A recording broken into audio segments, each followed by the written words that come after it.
This is a pretty well thought out plan, as expected of Molly Poke Niche. Then, yeah, I'll leave my letter to you. Let's hope Seat Lolly can meet at the stadium in 2 days.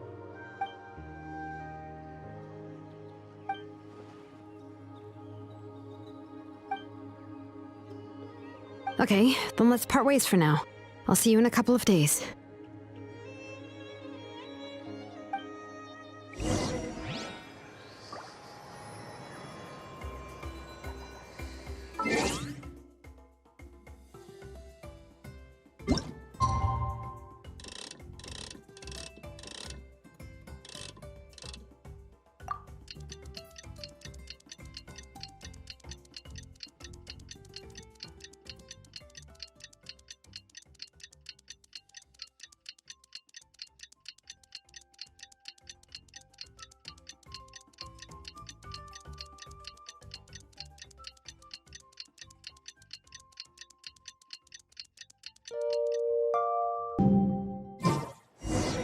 Oh, it's time to meet up with Shilonen. Let's ask her how things have been going.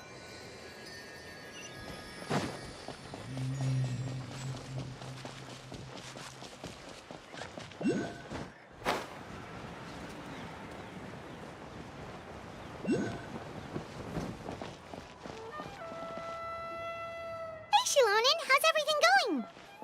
Oh, hi, Traveler and Paimon. I have bad news. Seat Lolly did not reply to our request, although I suppose I'm not too surprised. Huh? You mean she didn't even bother to give Kenichi a response? Guess she really does have quite the ego then. Yeah, well, she can be also quite eccentric, though she's one of the most gifted people around.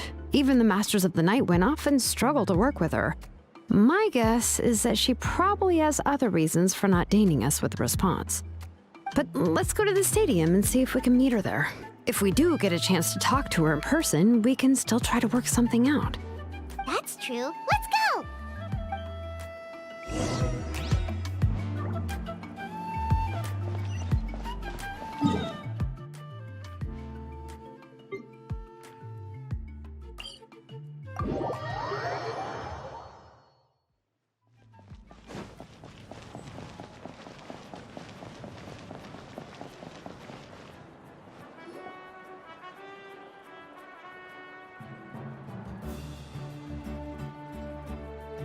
Paimon doesn't see anybody. Seems she's just not gonna show up, huh?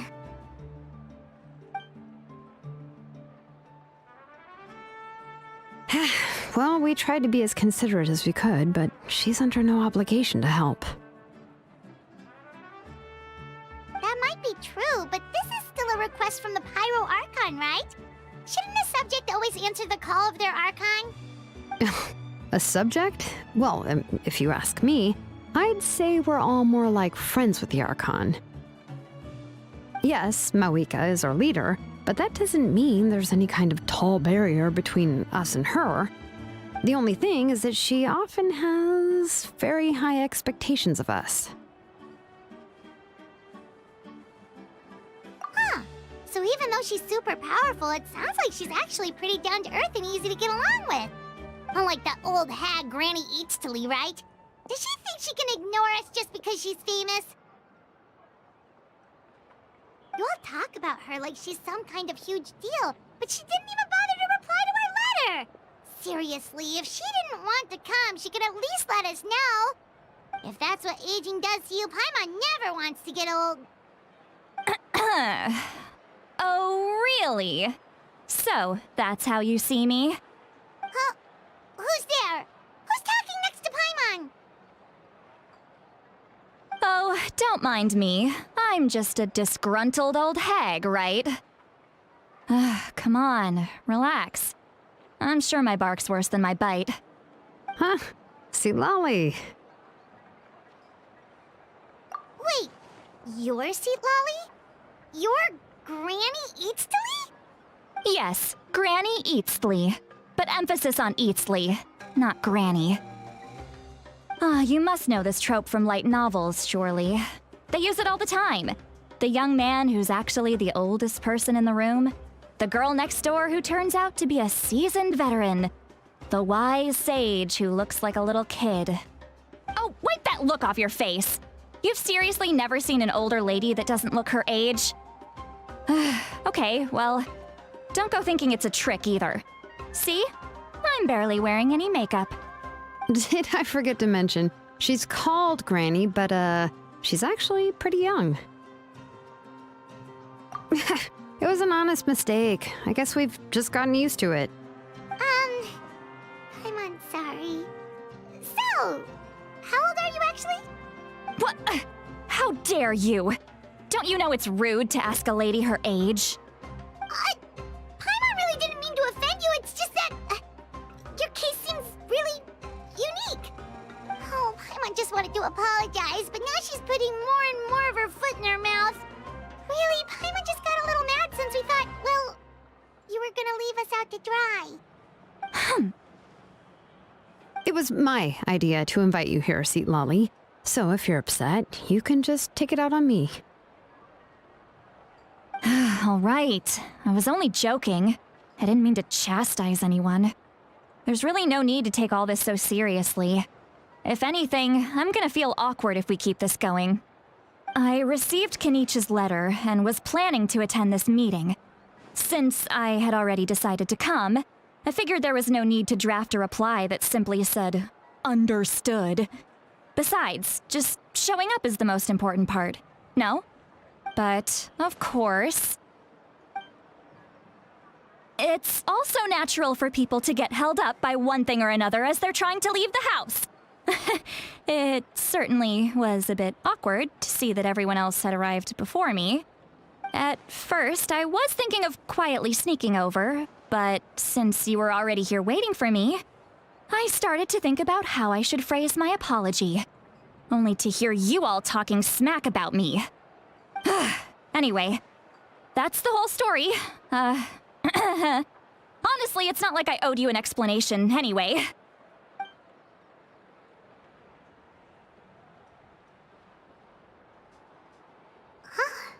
What's with that expression? Was she feeling embarrassed just now?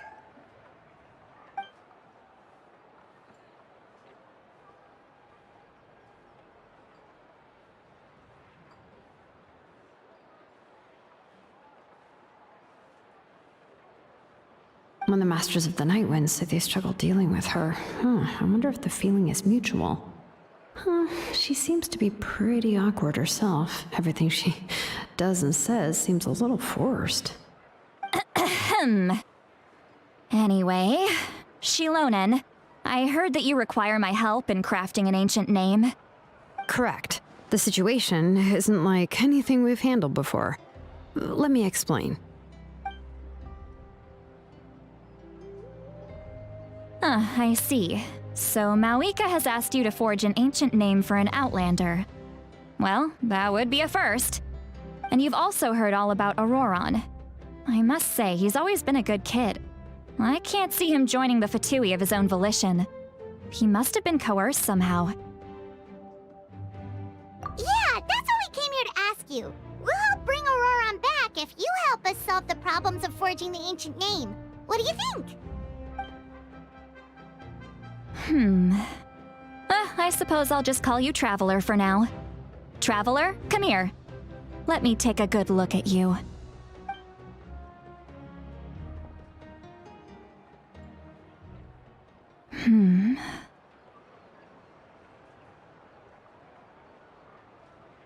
Wealth leads to unending conflicts between people. Yet you alone transcend the value of gold.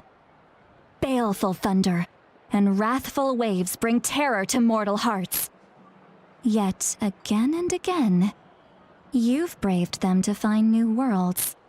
O weary yet free soul, even the most verdant leaf in the forest will pray for your happiness and safe passage.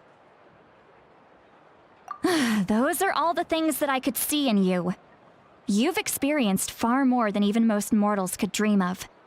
You possess the heart of a sincere hero, along with the conviction to lift a torch above your head and walk headlong into the night.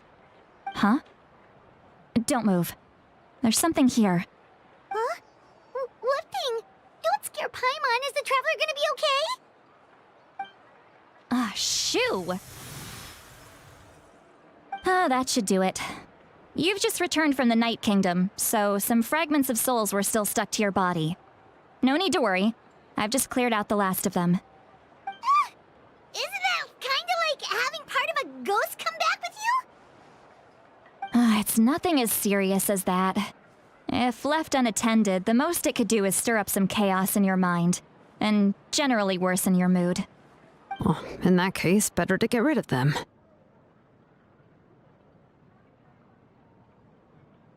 It was nothing. Shilonen, let's follow your proposal. Once you've brought Auroran back, I'll take you to see the Lord of the Night.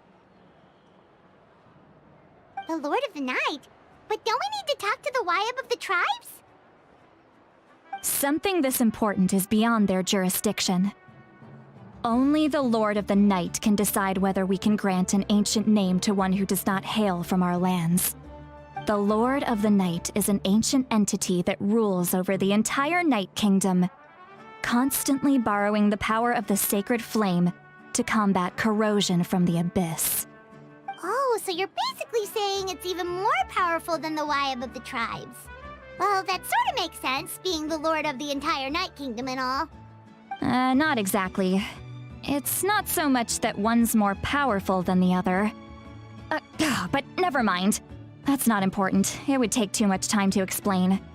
Just listen carefully to what I'm about to tell you. The Lord of the Night is currently in a deep slumber, and we can only communicate with its consciousness while in a trance. In other words, in a dream. But I will need to prepare a few more things if we are to hold a ceremony to achieve the state of the trance. I'll make a list. Can any of you get everything for me? I can go. It'll probably be a long list, so better leave it to someone who knows all the local vendors. Sounds good. Then we'll go with St. Lolly to track down Auroran. Phew, the Fatui are nothing to scoff at, so please, be careful during your investigation. If you need any help, just come find me. Yep, we'll be sure to play it safe.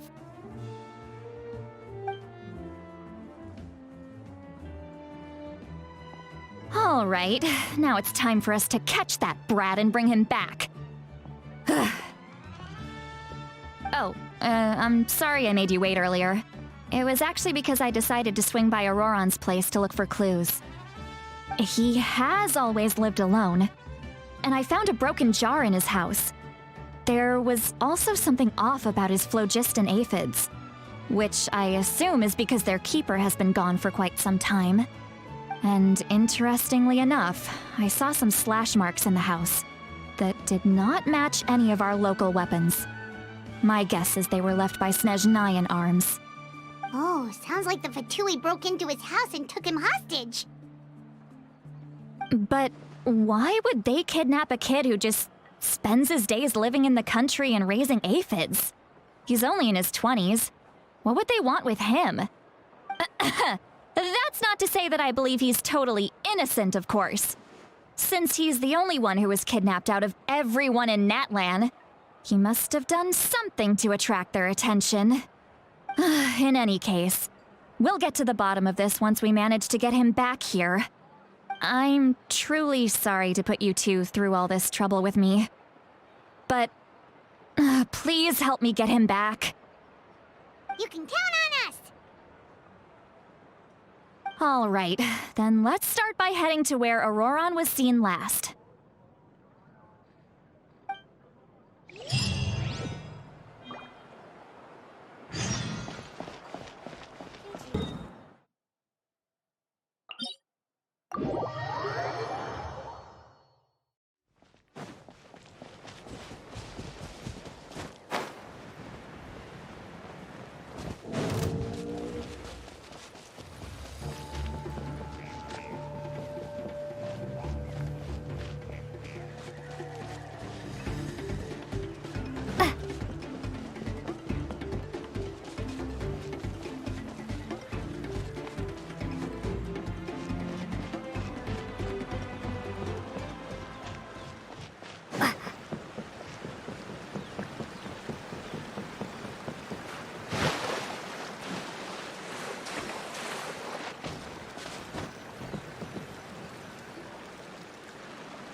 This is the spot.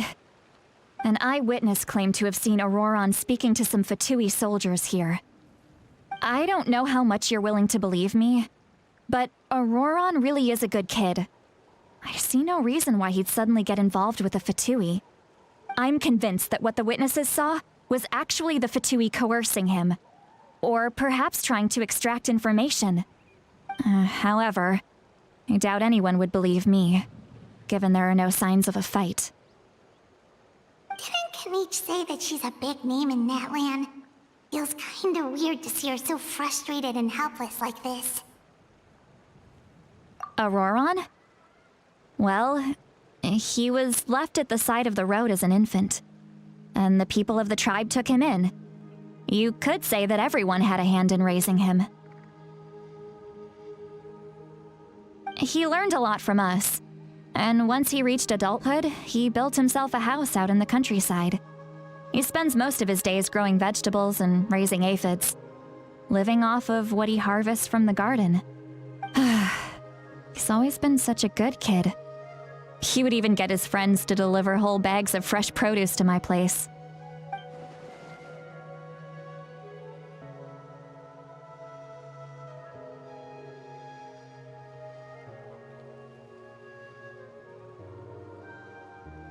Oh well, let's keep looking. He can answer all of our questions once we find him. He's been raising phlogiston aphids for a long time, and since they were disturbed, they secreted a special type of phlogiston. We can use that substance to track his movements. Let's follow the phlogiston trail. Huh? What trail? Paimon doesn't see anything. Oh, right. I forgot your eyes don't naturally perceive such things. Here, give me your hand.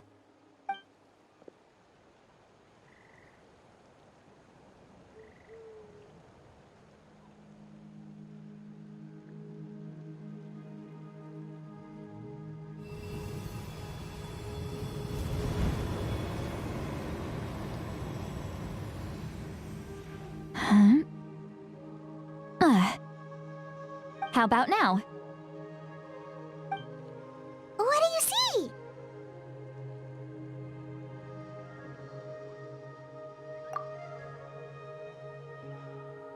Whoa, Paimon can see it now too! That's right. I used a spell to temporarily transfer a portion of my senses to you. For a short while, you'll be able to see the phlogiston too. Wow, you can even share your senses with us? First time Paimon's heard anything like that. It requires a very rare spell that most people aren't adept at. But don't worry, it's a cinch for me.